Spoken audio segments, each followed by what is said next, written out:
Cordial saludo, estimados aprendices. Vamos a dar inicio a nuestra sesión en línea de la competencia Ejercer Derechos Fundamentales del Trabajo. El día de hoy vamos a trabajar en la revisión de tres importantes evidencias. Digamos que como es usual de mi parte, me gusta compartir de nuevo el cronograma. Vamos a hacer una revisión del cronograma. Vamos a hacer también una revisión de la guía de aprendizaje, pero antes de la guía de aprendizaje tengo para ustedes una pequeña presentación que nos puede ayudar a digerir un poco más fácil el tema que digamos que viene en estas tres evidencias. Entonces, en este orden de ideas, voy a compartir mi pantalla,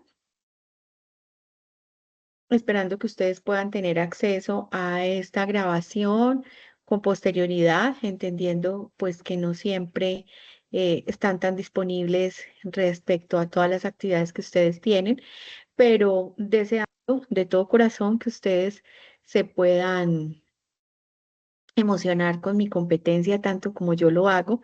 Ya les he contado que soy abogada y entonces uno se apasiona un poco por todas las cosas que debe hacer.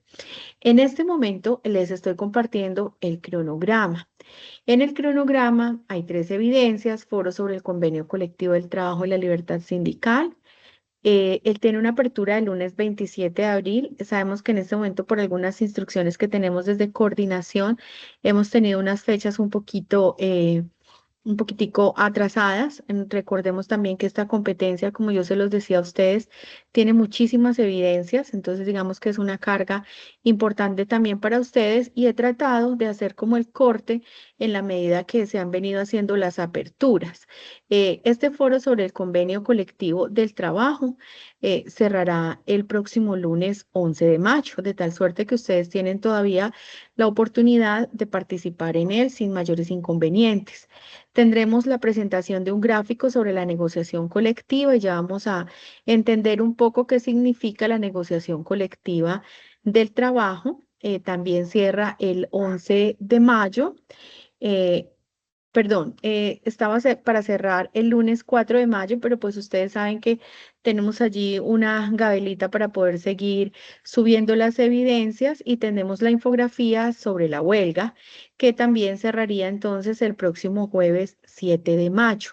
Em, para la próxima semana vamos entonces a revisar otras tres evidencias porque digamos que estas traen una carga importante y sé que también de manera concomitante a esta competencia, ustedes están viendo otra competencia u otras competencias en este momento en su proceso, en la fase que se encuentran. De esta manera, vamos a trabajar solo estas tres evidencias: foro sobre el convenio colectivo del trabajo y la libertad sindical, gráfica sobre la negociación colectiva, infografía sobre la huelga.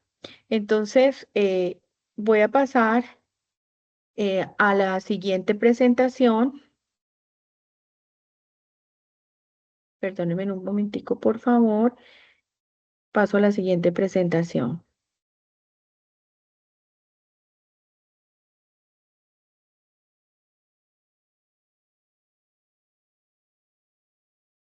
Revisemos entonces lo que traigo para ustedes. Quiero que hablemos un poco del sindicalismo en Colombia y voy a ponerlo en modo presentación, dando tiempo un poquito a que podamos, puedan ustedes estar viendo. Entonces, bueno, vamos a hablar del sindicalismo en la actualidad colombiana. En la clase anterior, que hicimos una pequeña introducción a la guía de aprendizaje y a todo lo que significa esta competencia dentro de su proceso de formación, hablábamos de la importancia o de la relevancia que le han dado las centrales obreras a que todos los aprendices SENA que se forman para el trabajo y que se forman en diferentes habilidades y competencias puedan tener acceso a importante información relacionada con la libertad sindical, con el ejercicio de una ciudadanía laboral responsable, em, crítico, un pensamiento interesante. frente a lo que nosotros debemos hacer, para lo que hemos sido contratados, pero también sobre todo para el hecho de cumplir con nuestras obligaciones, no solamente laborales, sino como ciudadanos. Presento excusas porque tenía un mensajito acá de mi hija que está fuera de la casa, entonces ahí me entretuve un minuto. Hablemos entonces del sindicalismo en la actualidad colombiana. Conocido como un movimiento social y laboral, entonces, ¿qué es el sindicalismo? Es ante todo un movimiento social y laboral que busca proteger los derechos e intereses de los trabajadores. Han debido enfrentarse a situaciones desafiantes como la violencia y la estigmatización, pero también cuentan con logros sindicales en defensa de la justicia social y la dignidad de los trabajadores. Estamos en un año electoral, estamos en un momento político, coyuntural, pero no quiero que se piense que todo lo que estamos hablando en nuestra competencia está directamente relacionada con este panorama político que se tiene. Pero sí es mi responsabilidad hablarles y ya vamos a ver más adelante cómo el sindicalismo es un movimiento muy antiguo, data de muchísimos años. Esto no es de ahora. Y este no es, digamos, la bandera o el caballito de batalla de los candidatos a una presidencia, a un senado que recién pasó dicha elección. Esto es importante conocerlo, primero porque necesitamos conocer de nuestra historia, segundo porque debemos desarrollar habilidades y ciudadanía laboral responsable, consciente y crítica, como lo acabé de manifestar hace un momento. Y tercero es porque debemos reconocer que muchas de las cosas que hoy tenemos como clase trabajadora en nuestro país han sido producto de las luchas, de las negociaciones, de las huelgas, de las conversaciones que han desarrollado estas organizaciones en nombre de los trabajadores. No todo es malo, por supuesto, el gobierno de turno genera importantes políticas de atención a los trabajadores. El Congreso de turno hace lo propio en relación con las leyes, tramita las leyes que presenta el gobierno, pero también tramita otras que son de su iniciativa. Entonces, en este orden de ideas, es importante que pensemos que a lo largo de nuestra competencia vamos a hablar de diferentes cosas, diferentes aspectos que no están relacionados con un momento político del país, están relacionados con un movimiento social y laboral que data de muchos años atrás y que hoy ha conseguido muchas cosas y que seguramente va a seguir en la lucha y la defensa de muchos derechos de la clase trabajadora. Digamos que en nuestro país casi todos somos clase trabajadora. Yo soy clase trabajadora, presto mis servicios a una entidad que es muy querida por los colombianos, pero trabajo para ello. Recibo, por tanto, unos honorarios porque mi vinculación es a través de un contrato de prestación de servicios profesionales. Presto un servicio, recibo unos honorarios, tengo una responsabilidad con la formación que me ha sido eh, adjudicada, pero no me hace distinto a ser una clase trabajadora. Preguntémonos esto, mis queridos aprendices, ¿qué tanto conocemos del sindicalismo? Lo hemos escuchado hablar, lo hemos escuchado en referencias, quizás en nuestra casa el papá, el hermano, el esposo, alguien trabaja para una entidad y está agremiado en una organización sindical, o lo hemos escuchado por nuestros abuelos o por nuestros amigos, etcétera. Entonces, ¿qué tanto conoceríamos del sindicalismo si nos hacemos estas tres preguntas? Primero, ¿cómo se forman y se formalizan los sindicatos? Segunda, ¿tiene alguna protección legal la conformación de los sindicatos? ¿Sabemos cuándo se creó el primer sindicato en Colombia y a quién buscaba proteger? Voy a responder. La creación se formaliza ante el Ministerio de Trabajo y Seguridad Social. Entonces, digamos que un grupo de personas trabajadoras que están en una organización empresarial, entonces deciden agremiarse, deciden asociarse y levantan un acta. Entonces dicen, nos vamos a llamar, no sé, el Sindicato de Trabajadores de la empresa CPL, Coordinación de Procesos Logísticos. Y vamos al Ministerio de Trabajo, radicamos nuestra acta y empezamos a hacer lo propio respecto a los asociados. Pensemos que no todos los trabajadores de esta empresa quieren ser parte del sindicato. Es respetable porque se llama libertad de asociación sindical, libertad para crear el sindicato, pero pues también libertad para asociarse. Sin embargo, como sindicato, nos hemos organizado y estamos haciendo negociaciones con nuestros empleadores. Lo que obtenemos no lo obtenemos solo para el sindicato, lo obtenemos para toda la clase trabajadora o todo el grupo de colaboradores de la organización. No es solamente para las personas del sindicato, digamos que es un tema de justicia y de lucha, de equidad, un principio de igualdad, y pues mal haríamos entonces solamente los que estamos afiliados. El artículo 39 de la Constitución Política protege la asociación sindical, lo eleva a un derecho fundamental y da libertad para que se constituyan sin intervención del Estado. Aquí les sugiero, si se quieren apoyar en la lectura del artículo, porque pues es muy importante en la medida que nosotros validamos la información que se nos da, es cómo desarrollamos nosotros nuestro pensamiento crítico. En 1847 responde la tercera pregunta de que si sabemos cuándo se creó el primer sindicato en Colombia. En 1847 se crea el primer sindicato en Colombia, cuando la Sociedad de Artesanos en Bogotá busca proteger el aumento de los impuestos de aduana para que los productos locales pudieran competir con los importados. Entonces recordemos que el tema de los aranceles, importaciones y demás tampoco es algo nuevo, tampoco es del momento, hace parte de la historia de nuestro país. Y aquí es cuando los artesanos en una ciudad tan grande como es Bogotá, capital de nuestro país, deciden agremiémonos. Creemos un sindicato y sentémonos a negociar con el gobierno y digámosle, incremente los impuestos de lo que entra para que nosotros podamos ser competitivos. Bien sabemos, no sé si algunos de ustedes están en el área de las artesanías y demás, sabemos que el tema y las manualidades no son muy bien remuneradas en nuestro país, no las pagan bien, la gente siempre las, digamos que las pone, las echa de menos, no, eso está muy caro, dime un descuentico, etcétera, etcétera. Entonces, no se da tanto el valor a la mano de obra en esta clase de artes u oficios. ¿Qué sindicatos conocemos? Yo no sé ustedes qué conocen en sus regiones. Yo conozco algunos. Por ejemplo, en la región en la que me encuentro, que les he contado, yo estoy en el eje cafetero, en el Quindío. Hay un sindicato único de trabajadores de la educación, se llama SUTEC, terminan en Q de Quindío y son muy fuertes. Ustedes saben que el magisterio es un tema fuerte en nuestro país. Cuando el magisterio para, se para nuestro país, ¿cierto? Porque tienen en sus manos una responsabilidad altísima. Y como magisterio y como sindicato tienen unos grandes logros sindicales y seguramente merecen muchos más, porque pues yo diría que el 100%, bueno, el 95 o 90% de los colombianos han pasado por un aula de clase, sea en un área primaria, preescolar. Muchos han podido superarla, muchos como ustedes están escalando otras fases de la formación. Entonces, la educación es muy importante en nuestro país y para el ser humano. Entonces, yo conozco ese sindicato. Buscando por allí, encontré que ANEC es un sindicato fuerte del sector salud, ANTOC también, como de los hospitales en Colombia, Sinaltraíca, el ICA es el Instituto Colombiano Agropecuario, Sintraelecol, que es como de una firma de empresas que se dedican a los trabajos eléctricos y demás, Sindecena y Sintracena, quise traerlos como los sindicatos de mayor relevancia que existen en el SENA, en la entidad a la cual nosotros pertenecemos.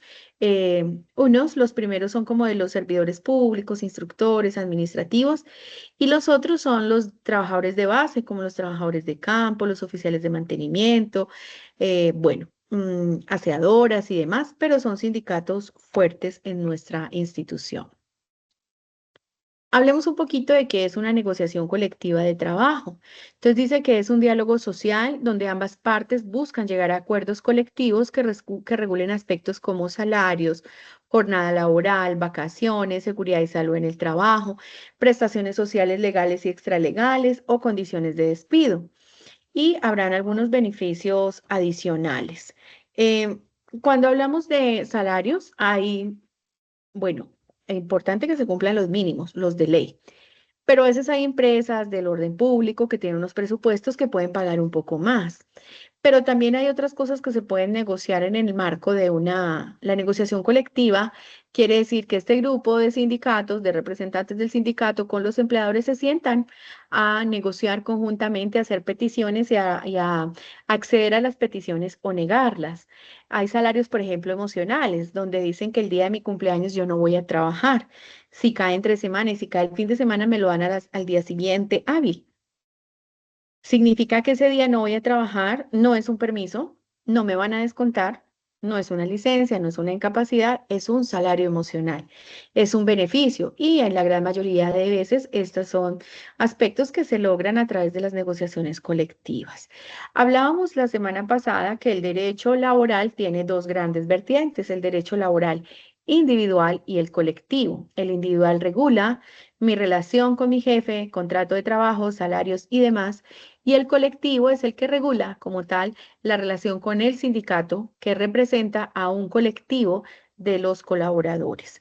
Jornada laboral. He conocido, no recuerdo si en este momento se sigue dando, pero por ejemplo una entidad como la Contraloría General de la República se dice que para todas las mujeres que sean madres, no tienen que ser cabeza de hogar, tienen que ser madres, que tengan hijos hasta los 18 años de edad, tienen la posibilidad de trabajar en una jornada laboral un poco privilegiada. Entran a las 7 de la mañana y salen a las 3 de la tarde.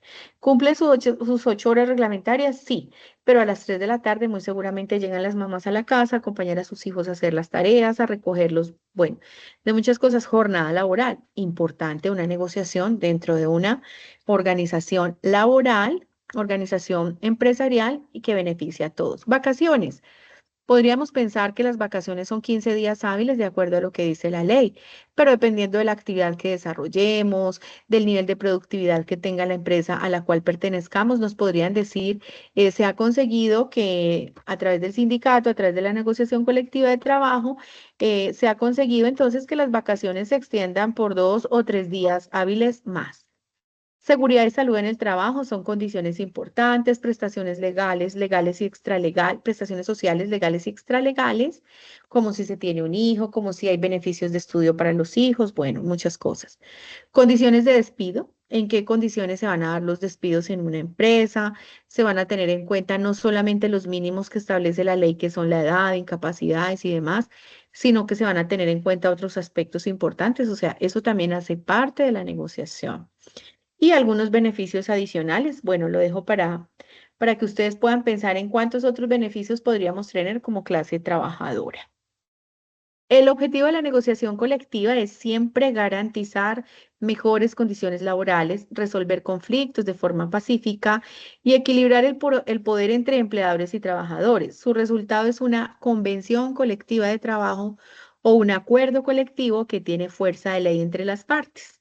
Ejemplo, si ya se sentaron los representantes de la empresa más los representantes del sindicato, entonces se sientan a hacer una negociación, conversan, se ponen de acuerdo y todo eso que lograron de lo que acabamos de hablar, quizás unos días más de vacaciones, quizás una jornada laboral especial, la redactan en un documento que se llama acuerdo colectivo o convención colectiva de trabajo y que tiene fuerza de ley entre las partes. No sé si ustedes conozcan de alguna convención colectiva. Ellas son interesantes porque se vuelven un librito, una Biblia para que se cumpla dentro de la organización. ¿Qué es una negociación colectiva de trabajo? Entonces dice que está protegida por la Constitución Política, de acuerdo al artículo 55, regulada por el Código Sustantivo del Trabajo y es un derecho fundamental para los trabajadores organizados sindicalmente. Existen diferentes convenciones colectivas, sí, las del sector salud, ferrocarriles, sector educación, sector minero y sector aéreo. Hay un ejemplo que me encontré por allá de ANEC, el Sindicato de Salud, que para la vigencia 2020-2024, recordemos que en el 2020 teníamos pandemia, COVID y demás, hubo un acuerdo con los hospitales públicos y privados en varias regiones para mejorar condiciones laborales, suministrar elementos de protección personal durante la pandemia y haber mejoras salariales. A veces pensamos que más que las mejoras salariales es que haya pago de salarios oportunos. Es una situación que también aqueja al sector salud. Mm, es un fenómeno problemático, la fragmentación sindical. Ya pasamos aquí a un subtema. Dice que es un fenómeno problemático que debilita la fuerza del movimiento sindical y esto se da cuando existen demasiados sindicatos en un mismo sector, empresa o región, cada uno con pocos afiliados, con agendas diferentes, y en lugar de unirse en uno más fuerte y representativo, pues cada uno hace peticiones pequeñitas. Seguramente algunos logran, otros no los logran, porque pues el patrón puede decir, bueno, pues entonces con quién negocio, qué es lo que ustedes en realidad desean y están interesados.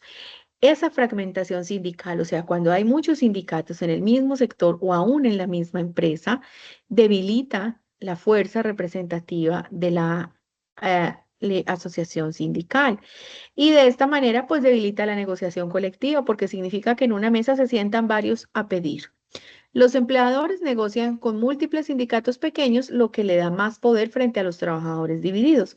Digamos que a todos les concede un poquito, pero en realidad no hay avances significativos para la clase trabajadora. ¿Qué más pasa con la fragmentación sindical? Disminuye la capacidad de representación y un sindicato en esas condiciones, pues al no representar la totalidad de los trabajadores, afecta la legitimidad de sus peticiones. Es apenas lógico que los recursos que tengan el empleador o entidad se tengan que distribuir entre los diferentes sindicatos y por tanto la negociación no tiene el resultado esperado. Y hay otra figura, entonces hablamos de la fragmentación, ahora hablemos del paralelismo sindical. Es una práctica de algunos empleadores que fomentan la creación de varios sindicatos afines para debilitar los existentes o los fuertes. Es una práctica conocida como el sindicalismo patronal, porque quiere decir que es el patrón el que busca, promueve que se creen varios sindicatos. De esa manera, él se beneficia, se muestra fuerte porque están debilitados en la unión sindical. Mm, ¿Qué diferencias habría si básicamente todo como que redunda en lo mismo, o sea, en la afectación de las peticiones? La diferencia básicamente radica en que la fragmentación sindical nace de los trabajadores, son ellos los que deciden dividirse y se debilitan, y el paralelismo sindical es la figura que promueve el patrón. Los está invitando, asóciese usted, asóciese con otros poquitos, todos tienen el mismo efecto, digamos, nocivo para la clase trabajadora. Pasemos ahora, mis estimados aprendices, a que revisemos la guía de aprendizaje en lo que tiene que ver con las tres evidencias que nos ocupan. Miremos la guía de aprendizaje. Entonces, aquí tenemos,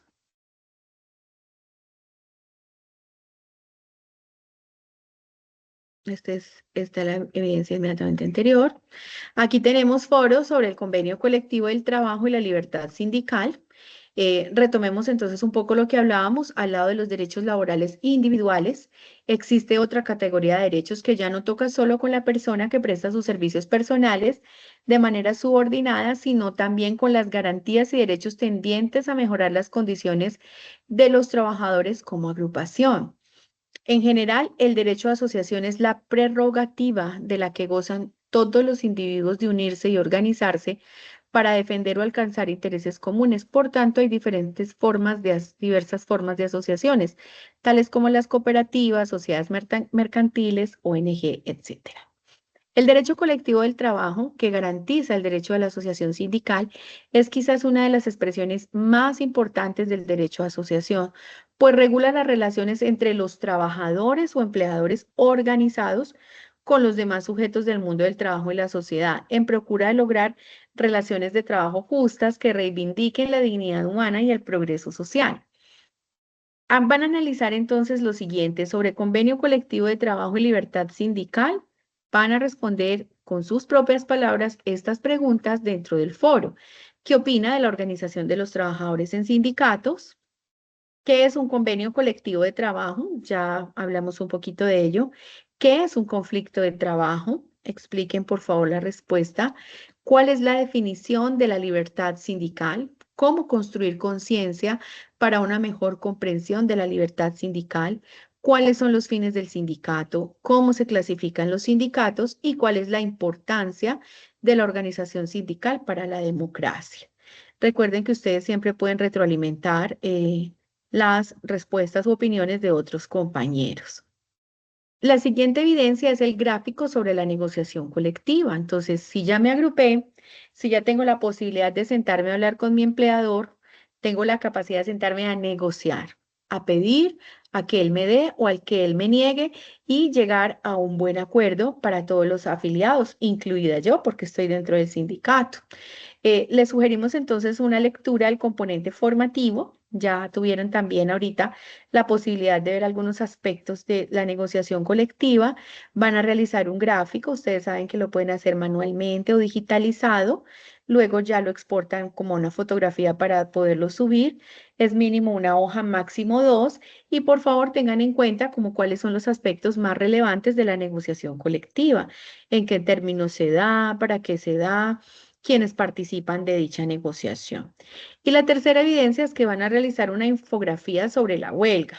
Recuerden, estimados aprendices, que la infografía es como una especie de cartelera, si se quiere, que tiene el título, que tiene una información, pero que también trae gráficos, ¿cierto? Que nos apoyamos en ella para que no simplemente sea un texto plano y que no tampoco se lo lleven las imágenes. Tenemos que jugar con ambos aspectos.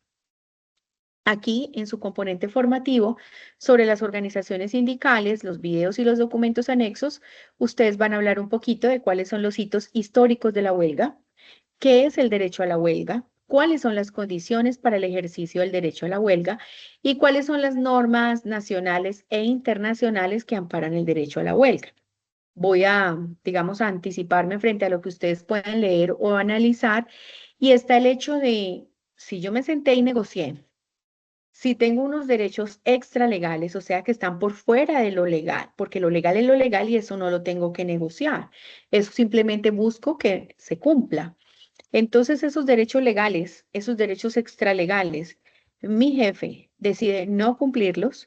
Como empleados, no solamente sindicalizados, pero sí como empleados tenemos la posibilidad de adherirnos a la huelga a la que llame la organización sindical. Por eso cuando vemos las huelgas de transportadores, de maestros y demás, pues casi todos están en el marco de una organización sindical. Hay unas condiciones para poder salir a la huelga. Hay unos aspectos que se deben tener en cuenta porque pues tampoco se trata de paralizar la actividad que sea. Ustedes van a encontrar allí cuáles son las condiciones para salir a la huelga, qué es la huelga como tal, como derecho, y cuáles son las normas nacionales e internacionales que la respaldan. Entonces, entregarán una infografía, la podrán gestionar manualmente, la podrán digitalizar, la podrán hacer en Canva, bueno, en muchas otras herramientas que ustedes ya manejan a la perfección. En este orden de ideas, mis estimados aprendices, el día de hoy, pues no cuento con la fortuna de que hayan personas conectadas a la sesión, lo cual a veces lo hace un poco más dinámico, más interactivo. Podemos conversar varias cositas. Les estoy entregando esta información. Voy a subir la grabación para que ustedes tengan acceso a ella. Estaré pendiente de cualquier duda que se pueda presentar en relación con la cargada de las evidencias, su elaboración y demás. Y bueno, les envío a todos un abrazo especial, deseando que este proceso de formación y la competencia de ejercer derechos fundamentales sea muy productiva.